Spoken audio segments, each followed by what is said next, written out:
Vamos lá, OABeiro, com muita garra, com muita vontade, vamos continuar a nossa mega revisão através de questões rumo à sua aprovação agora na primeira fase, no próximo exame de ordem.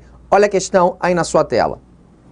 Assinale a alternativa em que há incontroversamente responsabilidade solidária no âmbito trabalhista. Vamos buscar uma hipótese em que tenha responsabilidade solidária. Letra A. No contrato de empreitada, em relação ao dono da obra, quanto os créditos dos empregados do empreiteiro? B de bola. No contrato de terceirização lícita, em relação ao tomador dos terceiros, quanto aos créditos dos empregados da prestadora dos serviços? Terceirização, deixa marcado aí. Letra C. Das partes vencidas nos dissídios coletivos pelo valor das custas. Veio falar de custas, professor, numa prova de direito do trabalho? Isso é processo, concordo. Letra D. No contrato temporário, em relação ao tomador ou cliente, caso a empresa de trabalho temporário tenha a recuperação judicial deferida. Pode vir comigo. Questãozinha bem complexa, tá? Complexo que ele juntou vários assuntos, vários institutos e inclusive trouxe até uma hipótese de processo de trabalho numa prova de direito material. Mas e aí, não resolvo? Claro que não vou rejeitar nada, é marcar o X certo e vencer essa etapa na minha vida. Pessoal, vamos lá. O dono da obra é o primeiro. A gente está buscando uma responsabilidade solidária, é isso que ele quer. Dono da obra, ele é responsável solidário? Não, professor. Então ele é subsidiário? Fala, tô ouvindo. Não. Presta atenção na OJ 191. O dono da obra, ele é irresponsável. Ele não responde de forma solidária ou subsidiária. Se ele não responde de forma solidária nem subsidiária, ele é irresponsável, salvo se ele for uma construtora ou incorporadora. Vamos lá na OJ 191? Acompanha comigo a leitura aí. OJ número 191 da SDI 1 do TST. Diante da inexistência de previsão legal específica, o contrato de empreitada de construção civil entre o dono da obra e o empreiteiro não enseja responsabilidade solidária ou subsidiária nas obrigações trabalhistas contraídas pelo empreiteiro. Vem comigo rapidinho. Se não enseja responsabilidade solidária ou subsidiária, o TST está chamando o dono da obra de quê? De irresponsável. Ele não tem nenhuma responsabilidade. Salvo, aí segue, salvo sendo o dono da obra uma empresa construtora ou incorporadora. Pode voltar. Então, se eu estou buscando uma responsabilidade solidária no comando da questão, é a letra A? Não. Dono da obra está fora. Na B fala em terceirização lícita. Se eu estou diante de inadimplemento dos créditos trabalhistas numa terceirização lícita, a responsabilidade vai ser solidária ou subsidiária? Responsabilidade subsidiária, pessoal. Subsidiária. Olha aí a súmula 331, item 4. O inadimplemento das obrigações trabalhistas por parte do empregador implica a responsabilidade subsidiária do tomador dos serviços quanto àquelas obrigações, desde que haja participado da relação processual e conste também do título executivo judicial. Pode vir. Então, ó, a B é o gabarito? Não, porque a B é terceirização. A letra C fala nos dissídios coletivos em relação às custas. Vamos fazer uma coisa, um combinado aqui? Vamos pular a letra C e vamos matar logo a D? A D fala na relação do temporário. Temporário é uma hipótese de terceirização lícita da Lei 6.019 de 74, que nós já sabemos. Maravilha. Fala que a responsabilidade da empresa de trabalho temporário, do tomador do cliente em relação à empresa de trabalho temporário, vai ser solidária, caso tenha ocorrido a recuperação judicial da empresa de trabalho temporário. Meus amigos, vamos devagar e presta muita atenção. Na terceirização, a gente sempre pensa em responsabilidade subsidiária. Esse é o ponto, isso a gente já matou. Agora, o temporário é uma hipótese de terceirização lícita, permitida, de acordo com a súmula 331, lá no item 1. Perfeito, Renzetti, até aqui já entendi. Cuidado com um detalhe, até que está na própria Lei 6.019 de 74. Se eu estiver falando de inadimplemento, observa bem isso, da empresa de trabalho temporário, ela não paga os salários, por exemplo, a empresa tomadora ou cliente vai responder de forma subsidiária. Perfeito. Agora, se eu estiver diante de uma hipótese de falência, repito, falência da empresa de trabalho temporário, falência, a empresa tomadora ou cliente responde de forma solidária. Então, ó, rapidinho para fechar e você anotar aí. Mas usa o pausa, usa esse recurso aí, só pegar o mouse e me pausar e voltar. Se a hipótese for de inadimplemento das obrigações trabalhistas por parte da empresa de trabalho temporário, a tomadora ou cliente responde de forma subsidiária. Terceirização, beleza. Agora, se a empresa de trabalho temporário estiver falida, se a questão falar em falência, a tomadora ou cliente responde de forma solidária pelas verbas trabalhistas. Mas, Renzetti, aqui não falou em falência. Eu estudo empresarial. Aqui falou em recuperação judicial. Se for recuperação judicial, a responsabilidade da tomadora ou cliente também será solidária? Lógico que não, né, pessoal? Só para falência.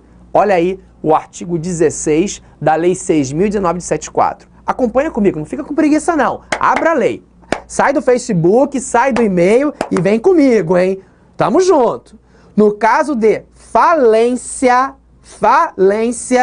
da empresa de trabalho temporário, a empresa tomadora ou cliente é solidariamente responsável pelo recolhimento das contribuições previdenciárias no tocante ao tempo em que o trabalhador esteve sob suas ordens, assim como em referência ao mesmo período pela remuneração e indenização previstas nesta lei. Pode vir comigo. Então, a questão falou em recuperação judicial. Tá fora. Renzetti, não é A, não é B e não é D. Então é a C? É a C. Uma questão de processo de trabalho, né? As partes vencidas nos dissídios coletivos vão responder sim em relação às custas de forma solidária. Olha aí na tela, artigo 789, parágrafo 4º da CLT. Nos dissídios coletivos, as partes vencidas, cuidado só com um detalhe, tá? É até uma mania de professor de processo de trabalho também que eu sou. Não são as partes, não. São as partes vencidas, tá, pessoal? Eu já vi uma prova falando só em partes, aí deu como errado. É partes vencidas. Responderão solidariamente, está aqui o gabarito, pelo pagamento das custas calculadas sobre o valor arbitrado na decisão ou pelo presidente do tribunal. Pode vir comigo, confirmando o gabarito, letra C. Questãozinha maldosa, mas cá para nós, muito bem feita. A FGV caprichou. Olha aqui, quem faz meu curso teórico, quem já foi meu aluno, sabe das minhas recomendações de véspera de prova, não sabe? Então, em véspera de prova, o que você precisa ler? Sabe aquele sábado, 3 horas da tarde? Não tem que ficar pensando em besteira, não. Tá chegando a hora de você vencer um degrau. Você tem que ler com muita calma, muita tranquilidade, o artigo 7º da Constituição Federal, que quase sempre é uma questão, e ler também lá a lei do FGTS, a lei 8.036 de 90. Eu sempre peço isso para meus alunos e dá certo. O artigo 7º é uma leitura obrigatória, ok? Quinta questão, olha lá. Vamos imaginar que eu li às 15 horas do sábado o artigo 7º, Renzetti, acertava essa. Segundo expressa previsão, em nossa ordem jurídica, assinale a afirmativa que indica ao trabalhador que possui igualdade de direitos com os que têm vínculo empregatício permanente. O doméstico, o voluntário, o avulso ou o eventual. Pode vir comigo. Então, ó, peguei o artigo 7º da Constituição Federal, antecedendo a prova. Erro essa questão? Não. Preste atenção. Qual é o gabarito? Vamos matar logo aqui e explicar. O gabarito é a letra C, artigo 7º, 34. Veja, o artigo 7º da Constituição Federal fala assim no caput: São direitos dos trabalhadores urbanos e rurais, além de outros que visem a melhoria de sua condição social. Beleza. Igualou o urbano e o rural. Maravilha. E lá no inciso 34, ele garante os mesmos direitos do trabalhador com vínculo permanente para o avulso. Lembrando que, aí é minha aula teórica, né? Depois você vai fazer com mais tranquilidade. Se você precisar, se você matar com esse curso de questões gratuito, 0800, não tem que fazer nada. Ir lá e para a cara do gol, acertar e me encontrar na segunda fase, tá? Mas se a dificuldade permanecer, vamos lá para o teórico, que não vai ter nenhuma. Então vamos lá, vamos voltar para o raciocínio. Veja, o que falou a Constituição Federal? O avulso, que é relação de trabalho, não é relação de emprego. Ok? Cuidado com isso, hein? Relação de trabalho é um gênero da qual relação de emprego é uma das suas espécies. Beleza? Então, avulso, relação de trabalho. Falou assim o Constituinte. O avulso não é empregado. Ele não falou que o avulso é empregado. Ele apenas garantiu ao avulso os mesmos direitos dos empregados com vínculo permanente. É bem diferente, tá? Então, avulso tem direito a tudo que está no artigo 7º? Tem. Artigo 7º, inciso 34 da Constituição Federal. O que confirma o gabarito como letra C. Muito fácil. Próxima questão. É correto afirmar que a CLT prevê expressamente em prova? Vocês têm que fazer muito isso aqui, tá? Quando eu faço prova, eu sempre faço isso, ó. Expressamente. Eu já vou grifar. Porque eu não posso me perder. Eu deixei a prova de direito do trabalho. No finalzinho, já está cansado, né? Antes teve que resolver lá e submatérias, né? Eu falo submatérias, eles faltam só me matar, viu? Mas deixou trabalho para o final, tá cansado. Então, ó, tem que marcar para ficar com o olho vivo. Letra A. Advertência verbal, a censura escrita e a suspensão como medidas disciplinares que o empregador pode adotar em relação ao descumprimento das obrigações contratuais do empregado. B. Somente suspensão do contrato e a dispensa por justa causa, como medidas disciplinares que o empregador pode adotar em relação ao descumprimento das obrigações contratuais do empregado. C. Advertência verbal ou escrita, a suspensão e a dispensa por justa causa, como medidas disciplinares que o empregador pode adotar em relação ao descumprimento das obrigações contratuais do empregado. D. Censura escrita, suspensão e dispensa por justa causa, com medidas disciplinares que o empregador pode adotar em relação ao descumprimento das obrigações contratuais do empregado. Eu li rapidinho, só para a gente entender o que se trata a questão, já que é uma revisão através de questões. Trata de quê? Poderes do empregador. Os poderes do empregador, eles estão estampados aonde? O comando, no artigo 2º da CLT, que fala assim, ó, acompanha comigo. Considera-se empregador a empresa individual ou coletiva que, assumindo os riscos da atividade econômica, admite, assalaria e dirige a prestação pessoal dos serviços. Pode vir. Esse dirige confirma os poderes do empregador. E quais são os poderes do empregador segundo a doutrina? Poder de organização. O negócio é meu, empregador. Então, eu preciso distribuir as tarefas, eu preciso distribuir a organização da empresa. Eu vou fixar a jornada, eu vou definir se os meus empregados vão ser padronizados, vão usar uniforme, tudo isso, tá? Uso de crachás, enfim, eu padronizo a empresa. Esse é o meu poder de organização. Dentro do poder de organização, eu vou estampar um outro poder, que é o poder regulamentar. Eu, empregador, posso expedir ordens gerais. Vou fazer isso através de quê? Através do regulamento empresarial. Eu fui contratado como professor, eu vou passar na OAB. Eu recebi da direção um livrinho. Tá aqui, ó. Esse é o nosso regulamento empresarial. O professor tem que dar aula com camisas das cores tais, tais, tais. O professor tem que usar os slides assim, assim, assado, formato tal, tal, tal. Essa é a nossa regra, a nossa norma. É o poder regulamentar estampado. O regulamento empresarial faz lei entre as partes, empregado e empregador. Ok? Mas muito bem. Cuidado com um detalhe. Em relação ao poder, a esse poder ainda. já que o regulamento empresarial está ditando as ordens entre empregado e empregador, será que eu posso alterar alguma regra estipulada anteriormente? Ó, no regulamento empresarial que eu recebi aqui, está lá o 14º salário. Está lá. Os professores que eu vou passar na OAB têm direito ao 14º salário. Está lá. Que maravilha, né?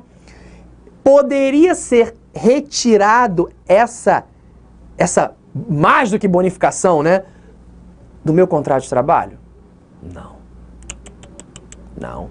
Aquilo já está inserido no meu contrato de trabalho. Para os novos empregados, sim.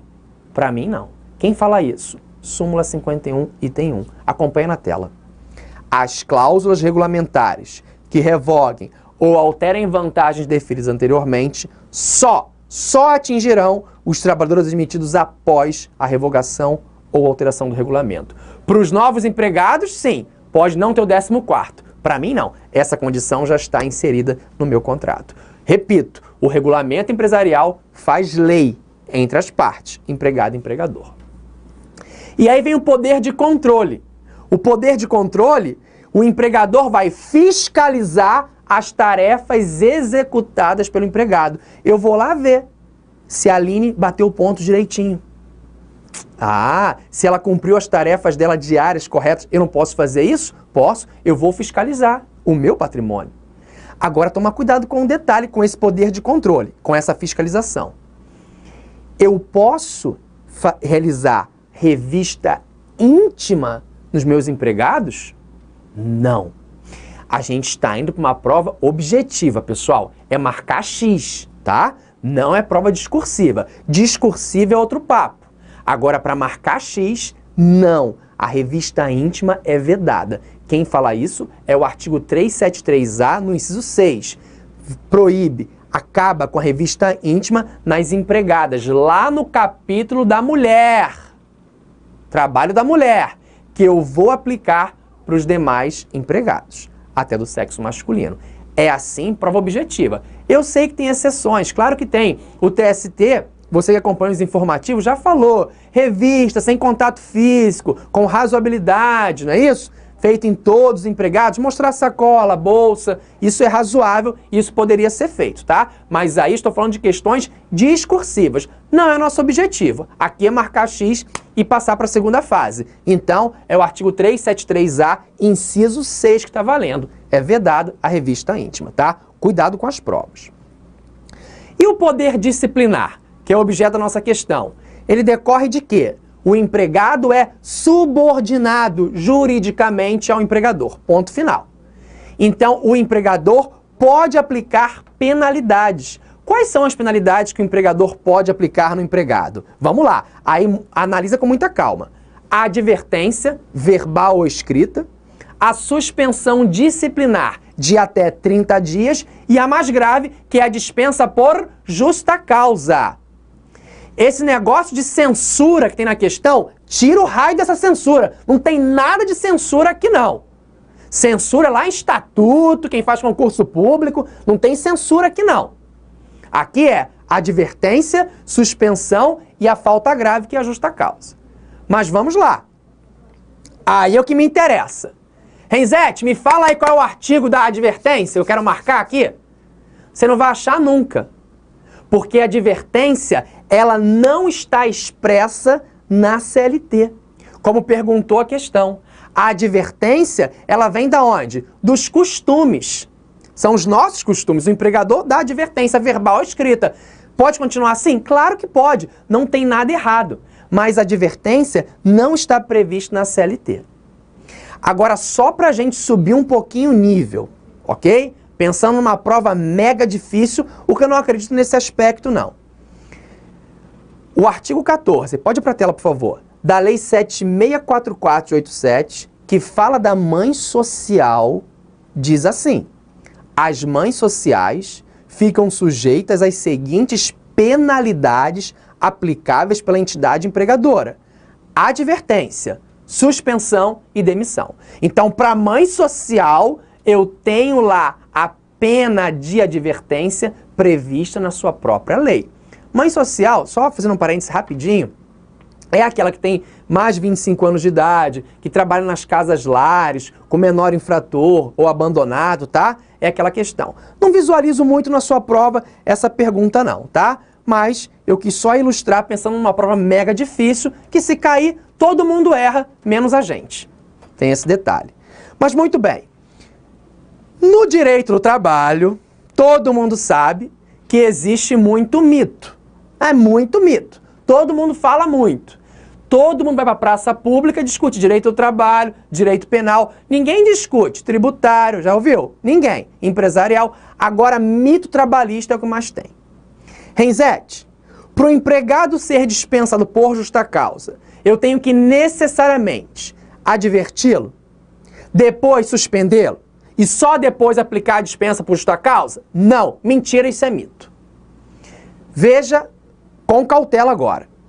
Se o regulamento empresarial falar isso, maravilha. Vamos seguir o regulamento empresarial. Olha, aqui na empresa, antes da dispensa por justa causa, tem que ser advertido, depois suspenso. Aí é outro papo. Beleza. Agora, a escadinha, pode colocar até na tela. A escadinha não existe, isso aí é mito. Mito mesmo. Se o empregador cometeu a falta grave, eu de imediato, aquelas lá do artigo 482, vou dispensá-lo. Ponto final. Então não tem a escadinha não. Escadinha é mito. Agora atenção. Só cuidado em relação à desídia. A desídia. Que o próprio TST já se manifestou, dizendo que tem que ser aplicadas, tem que ser condutas reiteradas. Então pode ser que exista sim uma penalidade anterior à dispensa por justa causa, tá? Isso é entendimento, isso é para discursiva. A gente conversa na segunda fase. Agora não. Mas vamos voltar para a questão, professor. Falamos demais e agora vamos para a questão. A questão fala o seguinte, deixa eu voltar aqui para a gente... Ó, é correto afirmar que a CLT... Ó, não falou ordenamento jurídico não, porque aí tinha mãe social como resposta, né? A CLT prevê expressamente. Advertência verbal? Beleza. Censura? Não. Vou continuar lendo? Não. Não, não. Tem outras questões para fazer. Vou pular, eu quero passar. B. Somente suspensão do contrato e dispensa por justa causa, com medidas disciplinares que o empregador pode adotar em relação ao descumprimento das obrigações contratuais do empregado. Acho que eu já achei o gabarito. Vamos ler as demais por desencargo? C. Advertência verbal escrita, suspensão e dispensa por justa causa, com medidas disciplinares que o empregador pode adotar em relação ao descumprimento das obrigações contratuais do empregado. E aí, advertência está previsto na CLT? Não, expressamente não. A C está fora. D. Censura? Pode parar, nem vou ler. Confirmando o gabarito, letra B de bola. B de bola. Então, vem aqui comigo só para a gente fechar essa ideia e você não ficar com dúvida.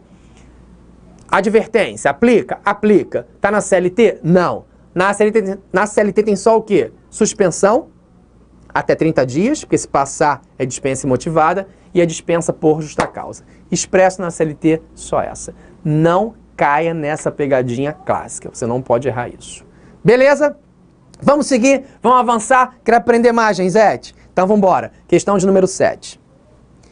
Paulo possuía uma casa de campo situada em região rural da cidade de Muzambinho, Minas Gerais, onde costumava passar todos os finais de semana e as férias com a sua família.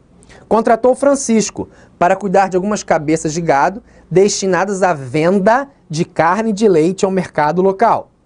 Francisco trabalhava com pessoalidade e subordinação de segunda a sábado, das 11 às 21 horas, recebendo um salário mínimo mensal. Dispensado sem justa causa, ajuizou reclamação trabalhista em face de Paulo, postulando o pagamento de horas extraordinárias, de adicional noturno e dos respectivos reflexos nas verbas decorrentes da execução e da ruptura do contrato de trabalho. Aduziu ainda que não era observado pelo empregador a redução da hora noturna. Diante da situação hipotética e considerando que as verbas postuladas não foram efetivamente pagas pelo empregador, assinale a alternativa correta. Bom, é trabalho rural. Tá claro isso, né? O Francisco quer o quê? Horas extras, só voltar só no que ele pediu porque eu não marquei. Ele quer horas extras, adicional noturno, não é isso? Reflexo das verbas, perfeito, e quer a redução da hora noturna. São os pedidos dele, tá? Vamos ver agora as hipóteses. Letra A. Francisco tem direito ao pagamento de horas extraordinárias e de adicional noturno, não lhe assistindo direito à redução da hora noturna. Francisco tem direito ao pagamento de horas extraordinárias, a C fala a mesma coisa, não tem direito, a D, a redução da hora deveria ser observada, tá, beleza. Vamos então analisar então. O rural está excluído da CLT, porque você conhece o artigo 7º, lá tá, estão excluídos da CLT. O rural, o doméstico, tem lei própria, né? E quem mais? Lá fala funcionário público, atualizando, servidor público estatutário. Quem faz concurso público, estatutário, tá? O empregado público, que faz concurso público, esse é nosso, é o seletista. Mas muito bem. Então, dois tipos de rural, o agricultura e pecuária. Como é que funciona o trabalho noturno da pecuária? Das 20 horas de um dia até as 4 horas do dia seguinte. Então, das 20 às 4 é o trabalho noturno da pecuária. E a agricultura? Das 21 às 5. Então, rural pecuária, das 20 às 4. Rural agricultura, das 21 às 5.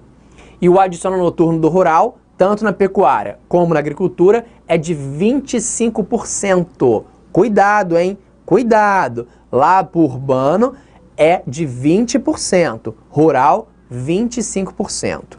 O urbano, o empregado urbano, regido pela CLT, quando trabalha no período noturno, ele tem a redução da hora noturna. É hora ficta, não é isso? Para 52 minutos e 30 segundos. Mas essa regra não se aplica para o rurícola. Não há redução da hora noturna para o empregado rural. É outra coisa que a questão veio abordando, veio pedindo, né? Mas muito bem. Também não esqueçam, vou falar de vocês, porque cai, às vezes aparece. Para o advogado, o trabalho noturno é das 20 às 5 e o adicional é igual ao do rurícola, 25%, tá? Não esqueça isso. Vamos lá voltar então para a questão. Então, a letra A fala, Francisco tem direito ao pagamento das horas extraordinárias. Tem, pessoal, ele trabalha além da jornada legal. Isso é bem claro, tá? Então, extraordinária e de adicional noturno. Claro, porque ele trabalha no período noturno, tá aqui. Ó, de segunda a sábado, das 11 às 21. Às 21. Então, você tem que analisar isso porque você pode tentar, ele pode tentar te confundir com isso, ó. Paulo possui uma casa de campo situada na região rural de Muzambinho, onde costumava passar todos os finais de semana. Beleza, até aqui é só enrolação. Contratou o Francisco para cuidar de quê? Cabeça de gado. Tá aqui, ó. Pecuária. O noturno na pecuária começa quando? Das 20 às 4. Qual é o horário dele, ó? Das 11 às 21. Então, pecuária. Tá no noturno? Tá. Tem direito ao adicional? Tem. Tem redução? Não. Redução da hora noturna, não. Por isso, confirma a letra A. Francisco tem direito ao pagamento de horas extraordinárias e de adicional noturno, não lhe assistindo direito à redução da hora noturna. Perfeito. O resto só fala bobagem, pessoal. Confirmando o gabarito, letra A de amor. Ok? Te espero no próximo vídeo para a gente seguir com essa mega revisão.